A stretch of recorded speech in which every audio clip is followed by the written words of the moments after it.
جس آدمی کا 9 محرم کا روزہ رہے گا وہ 10-11 کا روزہ رکھے گا.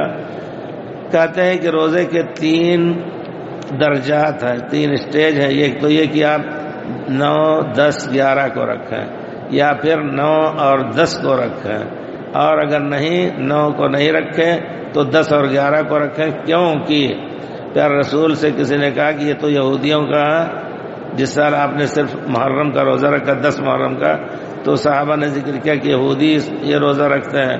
تو پیارے رسول نے فرمایا لئن عشت الی قابل، اگر آئندہ سال زندہ رہا تو میں 9 کو بھی روزہ رکھا. 11 کا ذکر نہیں کیا کہ 9 کو یا 11 کو، اس وجہ سے 9, 10 اصل ہے. 9, 10 اصل ہے. گناہ جو اعمال کے ذریعے سے جیسے روزہ رکھا 1 سال پیچھے 1 سال آگے کے گناہ معاف ہوں گے، تو علماء کا یہ فیصلہ ہے کہ اس سے مراد چھوٹے گناہ ہیں.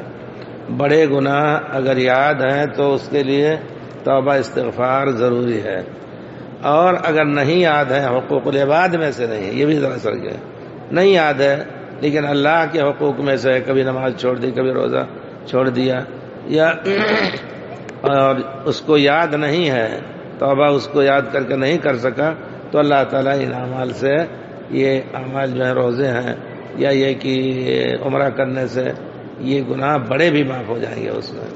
لیکن عام طور پہ جہاں بھی ذکر آتا ہے کہ گناہ معاف ہوں گے سال بھر کے عمل سے، یا اتنے گناہ معاف ہوں گے، وہ صغیرہ گناہ.